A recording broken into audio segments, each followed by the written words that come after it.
जय जय रघुवीर समर्थ. समर्थ म्हणतात की पुण्याई ही आपल्याला स्वतःलाच मिळवावी लागते असं समर्थ आपल्याला इथे सांगतात. समर्थ म्हणतात की एखादी व्यक्ती कार्यक्रमामध्ये जेवण येते आणि घरी येऊन सांगते की तिथे जेवण व्यवस्थित होतं, एवढे एवढे पदार्थ होते आणि माझं मन तृप्त झालं, माझं पोट भरलं. हे घरी येऊन घरच्या लोकांना सांगते, पण घरच्या लोकांना काय पदार्थ आहेत हे कळतं, पण जेवायची तृप्ती मात्र घरच्या लोकांना होत नाही. मग ज्यानं जेवलेलं आहे त्याचंच पोट भरतं. घरच्या लोकांना नुसतं पदार्थ सांगून घरच्या लोकांचं पोट हे कधीही भरणार नाही असं समर्थ आपल्याला ते सांगतात. घरातल्यांना आपण सांगतो की हे पदार्थ त्या जेवणामध्ये होते, घरातले ऐकतील, पण ज्यावेळेस ते जेवण करतील त्यावेळेसच त्यांचं पोट भरेल, त्यावेळेस त्यांना तृप्ती मिळेल असं समर्थ आपल्याला ते सांगतात. आणि म्हणून समर्थ म्हणतात की पुण्याईचंही तसंच आहे. ज्यादा त्यानं जर केलं तर त्याच्या कार्डावर पुण्याई पडते असं समर्थ आपल्याला ते सांगतात.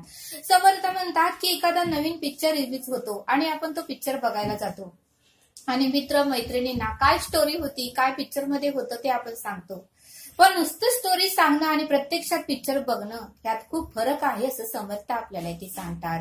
आणि म्हणून समर्थ म्हणतात की ज्यानं केलं त्यालाच ते फळ प्राप्त होतं असं समर्थ आपल्याला ते सांगतात. समर्थ म्हणतात की बघा म्हणले, मुलाला किंवा मुलीला आपले आई वडील खर्चासाठी 50,000 रुपये देतात, त्यावेळेस मुला आणि मुलीला त्या 50,000ची किंमत थोडीही नसते, कारण त्यांनी ते 50,000 मिळवण्यासाठी घाम गाळलेला नसतो, कधी ऑफिसमध्ये जाऊन काम केलेलं नसतं, की कधी कष्ट काय आहे त्यांना माहिती नसतं. ते 50,000 ते 2 मिनिटात जाऊन खर्च करून येतात.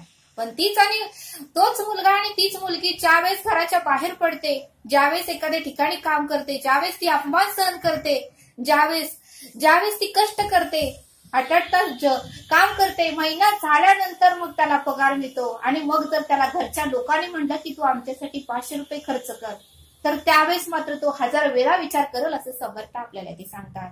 म्हणजे फुकट मिळालेल्या पैशाची आपल्याला व्हॅल्यू नसते, आपल्याला किंमत नसते, पण ज्यावेळेस आपण घाम काढतो, ज्यावेळेस 8 तास काम करतो, ज्यावेळेस त्या मालकांचा अपमान आपण सहन करतो, ज्यावेळेस ते घालून पाडून आपल्याला बोलतात, ते सगळं काही पचवून आपण ज्यावेळेस कष्ट करून पैसा मिळवतो त्यावेळेसच आपल्याला त्या पैशाची किंमत कळते, व्हॅल्यू कळते असं समर्थ आपल्याला ते सांगतात. आणि म्हणून समर्थ म्हणतात की जी व्यक्ती जेवते तिचंच पोट भरतं आणि जी व्यक्ती जेवत नाही तिचं पोट कधीही भरत नाही.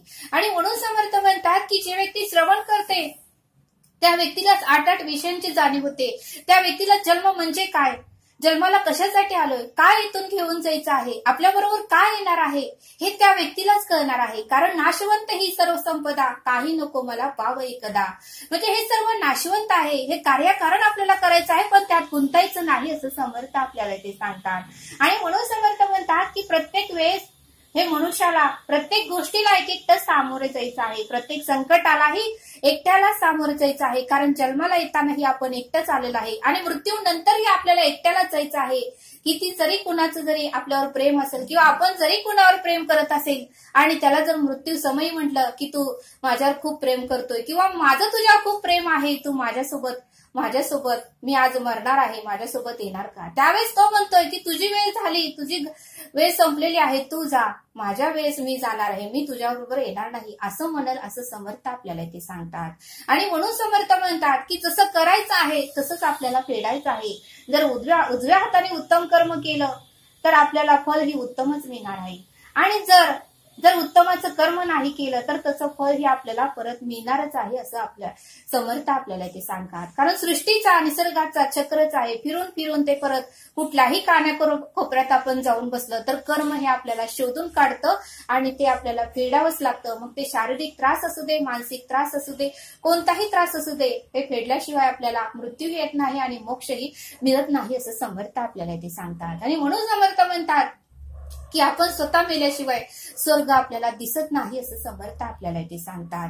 आणि त्यासाठी समर्थ आपल्याला एक बोध देतात. समर्थ म्हणतात की एक ताई बैठकीत होत्या, श्रवणात होत्या, रोज 2 टाइम उपासना करत होत्या, नामस्मरण करत होत्या, आठवड्याचं श्रवण ते कधी चुकत नव्हत्या आणि त्या आपल्या पतीला नेहमी म्हणायच्या की अहो तुम्हीही श्रवणाला चला, तुमचंही उत्तमाचं होईल, आपल्याला जन्माचं आपलं सार्थक होतंय आणि आता जन्म मरणाच्या फेरेतून आपली सुटका होते आणि कृपा करा आणि माझ्यासाठी तरी तुम्ही एका तरी श्रवणाला बसा.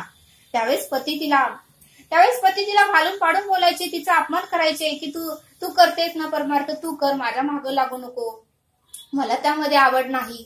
असं नेहमी तिला सांगत राहायचे. पण ती म्हणायची, कोण समय येईल कैचा, नाही या देहाचा भरोसा, जैसे दाही दिशा पक्षी उडून जाते. म्हणजे आयुष्यामध्ये कोणतं प्रसंग, कोणतं वादळ, कोणतं संकट हे कधी येईल हे सांगता येत नाही. कारण क्षणाक्षणाला, मिनिटाला आयुष्याचा बदल होत राहतो.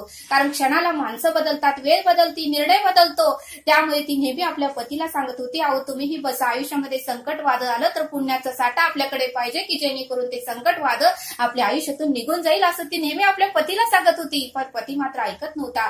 पती मात्र नेहमी तिचा अपमान करायचा, घालून फाडून बोलायचा, तुला काही कळत नाही, तू स्वतःला शहाणी समजती, मला तू लेक्चर देऊ नको, तू पुण्याही मिळवते, तुझ्यापुरतच राहू दे, असं नेहमी म्हणायचा.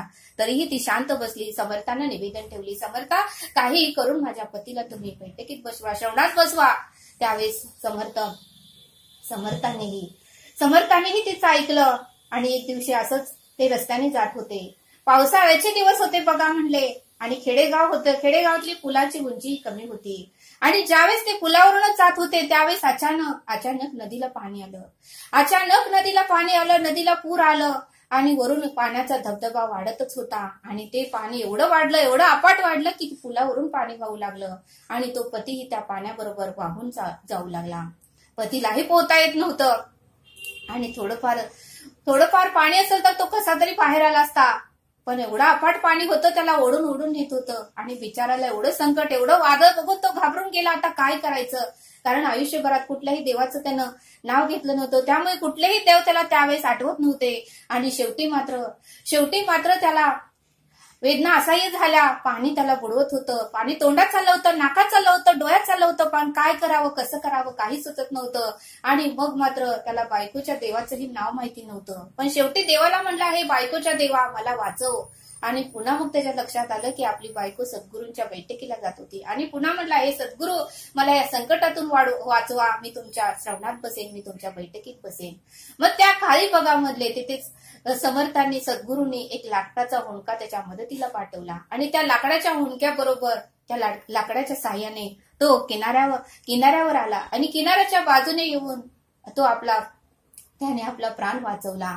आणि मग मात्र त्याला एवढी प्रचिती आली. आणि मग मात्र धावत आपल्या पत्नीकडे आला, आपल्या घरी आला, पत्नीचे पाय धरले. पत्नी म्हणायला लागली, अहो तुम्ही असं का करता, पती परमेश्वर, मी तुमचे पाय धरायला पाहिजे, पण तुम्ही हे चुकीचं करत आहात, तुम्ही माझे का पाय धरत आहात.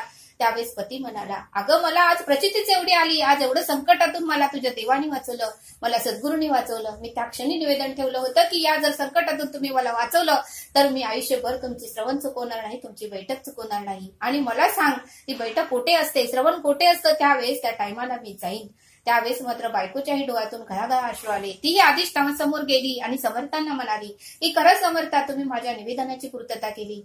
माझ्या पतीला बैठकीत बसावं अशी माझी मनापासून इच्छा होती आणि ती तुम्ही इच्छा पूर्ण केली. आणि मग मात्र त्या पतीने शेवटपर्यंत बैठक आणि श्रवण चुकवलं नाही. आणि म्हणूनच समर्थ म्हणतात की आयुष्यामध्ये संकट आल्याशिवाय आपण परमार्थ करत नाही, आपण भगवंताचं नाव घेत नाही. आणि म्हणून समर्थ म्हणतात की ज्यानं जेवलं त्याचंच पोट भरतं, व ज्यानं श्रवण केलं, ज्याचं नामस्मरण केलं त्यालाच पुण्याई मिळणार आहे, असं समर्थांनी आपल्याला या बोधातून समजावून सांगितलं. तरी आता आपण येथेच थांबू. धन्यवाद. जय सद्गुरू.